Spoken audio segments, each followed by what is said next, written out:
الذين آمنوا وتطمئن قلوبهم بذكر الله ألا بذكر الله تطمئن القلوب.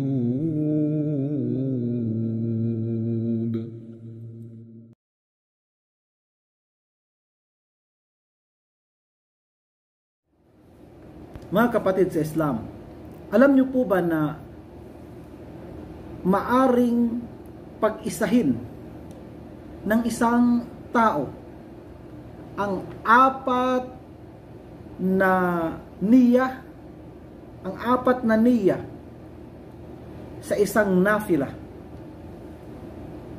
Sa isang nafila. Ano po ang nafila na ito?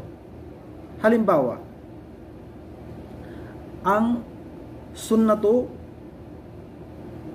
wudu, yung 2 rakaah para sa sunnatul wudu, 2 rakaah para sa tahiyatul masjid, 2 rakaah para sa sunna ng pagitan ng iqama at adhan, at 2 rakaah para sa ratibatu az-zuhur o di kaya ratibatul fajar.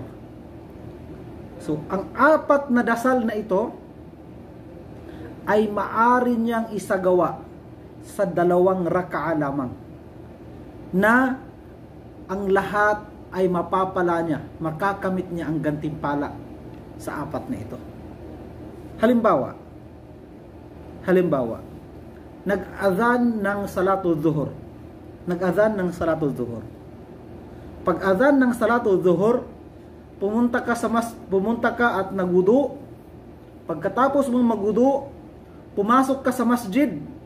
Pagpasok mo sa masjid, ang iyong niya, magsasagawa ka ng 2 rakaah na ang iyong niya ay 4. Ang iyong niya ay 4. Sunnatul zuhur, yung ratibatul zuhur. Sunna para sa pagitan ng adhan at iqamah, tahiyatul masjid, at sunna sa wudu. Opo, makukuha mo lahat ng gantimpala nito sa 2 raka'a lamang na dasal mo. Opo, mga kapatid sa Islam. Anong sinabi ng ating allama ni Sheikh Abdurrahman bin Nasir As-Sa'di rahimahullahu ta'ala sa kanyang aklat na Al-Qawaidu wal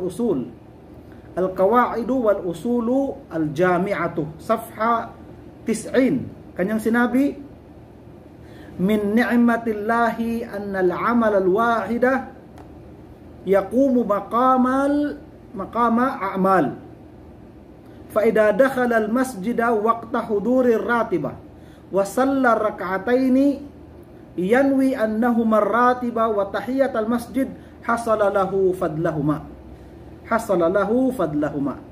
Ibig sabihin nun, mga kapatid, na kabilang sabi niya sa ni'ma na ang isang gawain, ang tinutukoy niya na gawain dito yung pagdarasal, sabi niya ay katumbas ng maraming gawain.